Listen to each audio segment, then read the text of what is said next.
السلام عليكم. رمضان مبارك. مخابر فراترازاس تتمنى لكم رمضان مبارك. حضركم ومرحبا بكم، مرحبا بالأسرة الإعلانية اللي متواجدة معنا اليوم كل باسمه ومقامه. Maintenant, je passe la parole à ma collègue Dr Benmerbi Amina pour présenter notre entreprise. Tant mieux. Donc, si vous êtes ballonné, vous voulez une meilleure digestion, nous avons la solution avec le charbonnet plus. Donc, n'hésitez pas. Parfait. Donc, je vais profiter de cette occasion pour vous présenter les laboratoires Frater Azès.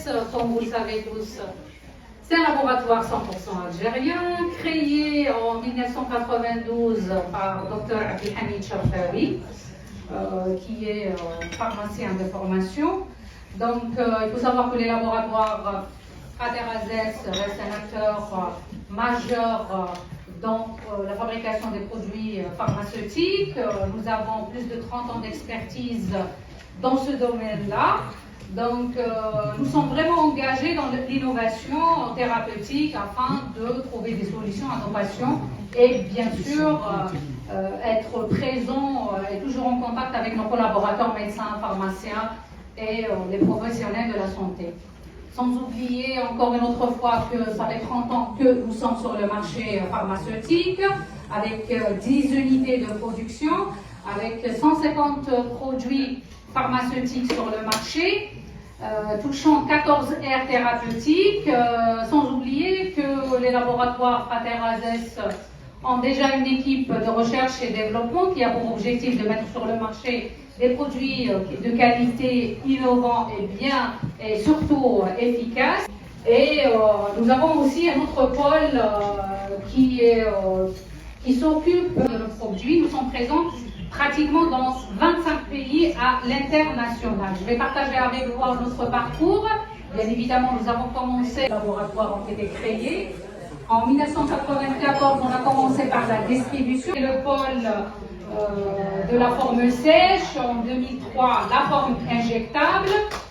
En 2010, nous avons lancé notre pôle de recherche et développement et en 2013, c'était l'année du lancement du pôle de biotechnologie. En 2014, nous avons fait une extension de notre donc on a pénétré le marché international grâce à notre pôle export. En 2020, nous avons le premier biosimilaire en Algérie obtenu la DU de l'insuline et les perspectives stratégiques pour 2030.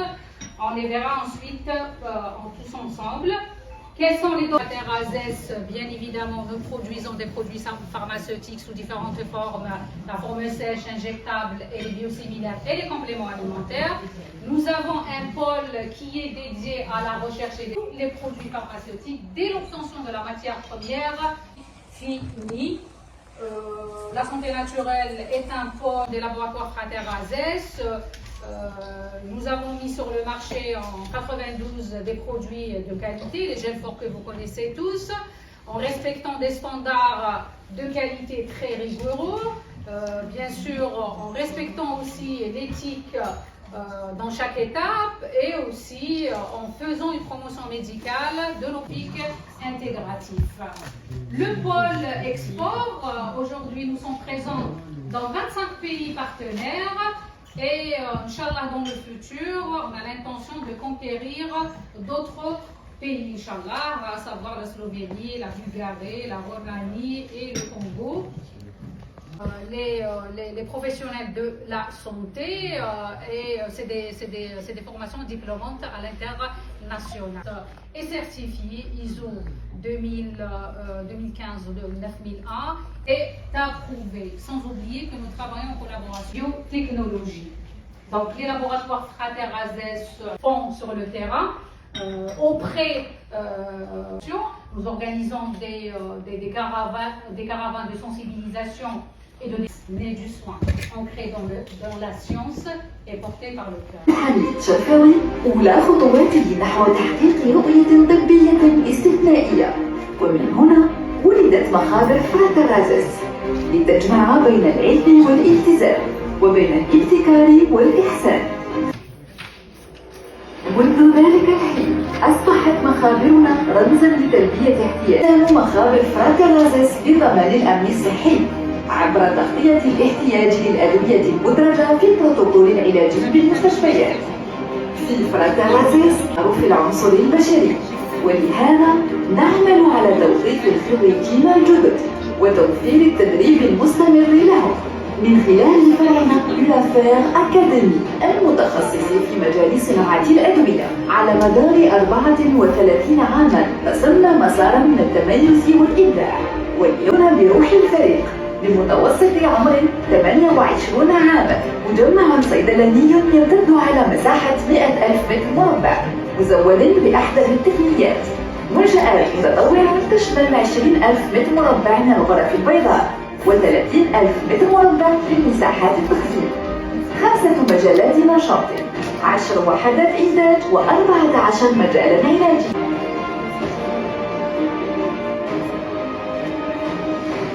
اليوم تخطو مخابر فراترازيس خطوة جديدة من خلال وحدة الأنسولين إبن وطني يعكس العزيمة والعمل الجاد على مساحة 2500 متر مربع. صممت الوحدة وفقا لأعلى المعايير العالمية. Accessible à vous pour que vous compreniez les grandes lignes de la douleur et de sa prise en charge.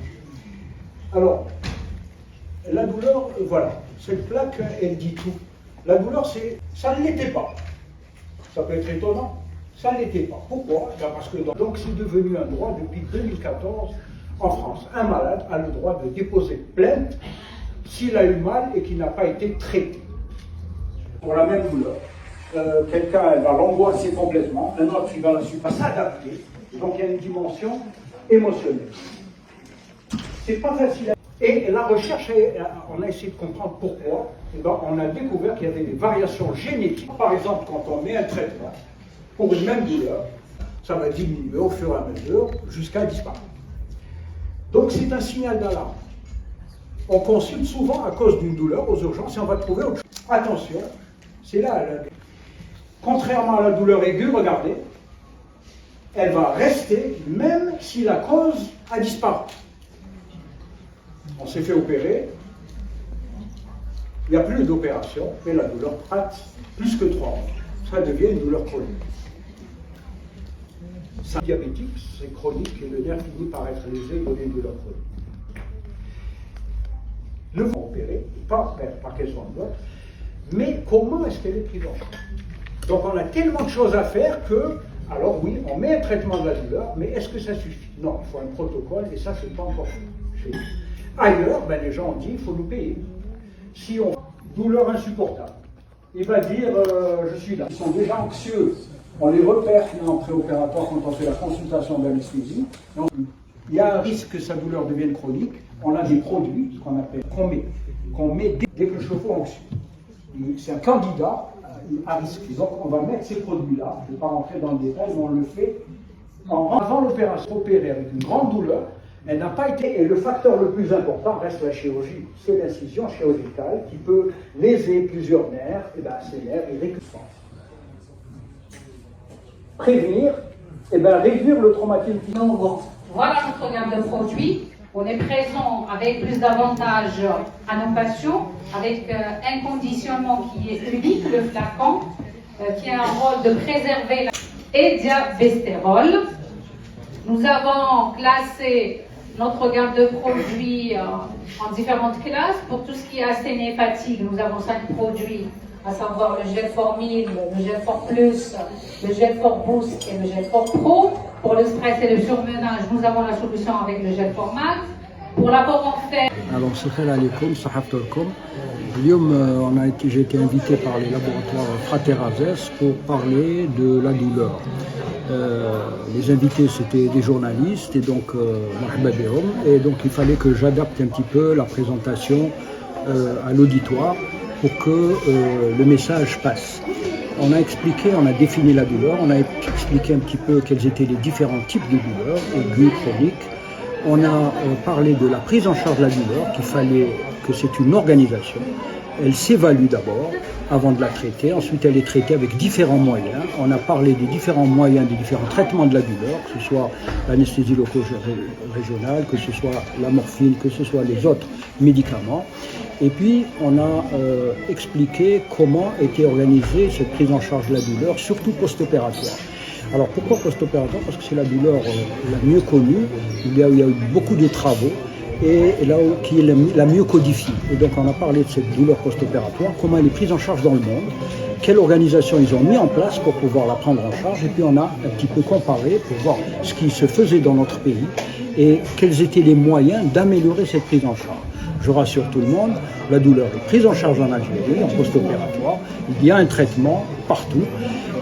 Ce traitement est meilleur dans les services d'anesthésie-réanimation, parce que ce sont, comme moi, les spécialistes qui connaissent le mieux la question. Et donc, il faut des protocoles. Donc, elle est prise en charge, mais il manque la protocolisation des soins, et il manque à la généraliser, et pourquoi pas, à l'institutionnaliser. La douleur, c'est un droit du malade, il faut le prendre en charge.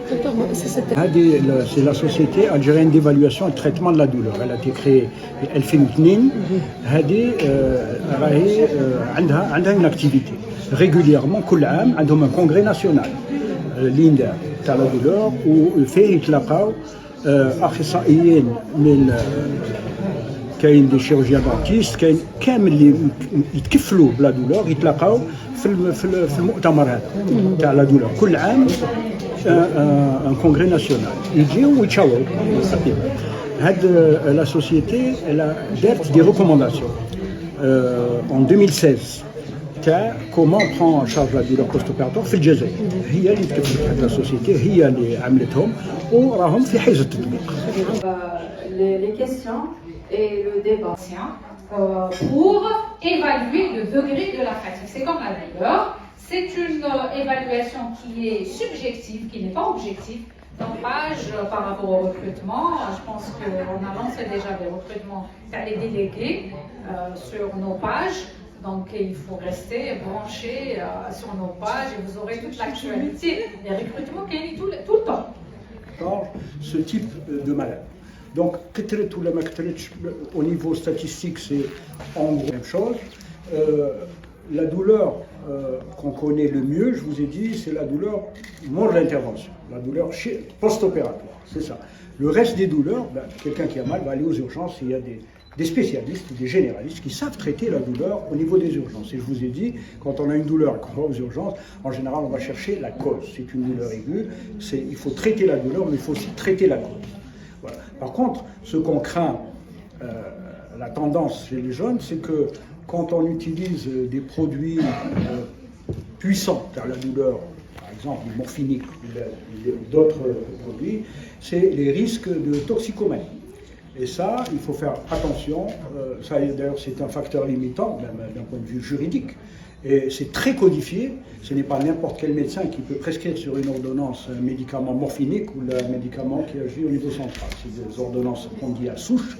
Et elles sont suivies, il y a une traçabilité de celui qui a prescrit et la durée où ça va. Parce que ça, c'est fait de tout le monde, surtout que, si vous avez parlé de la population jeune, on a de la toxicomanie quand même qu'on voit régulièrement, aussi bien au niveau des services des urgences qu'ailleurs.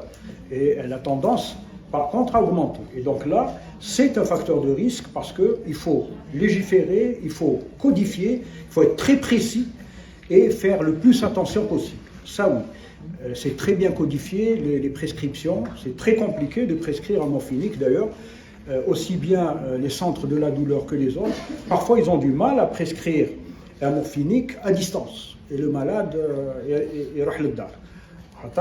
Avec le traitement, il peut être tombé entre les mains de tout le monde. C'est l'un des facteurs limitants et il lui faut une solution. Jusqu'à maintenant, c'est des discussions avec le gouvernement, les responsables, de comment faire pour encadrer au mieux la prescription. Parce que ça, c'est génial.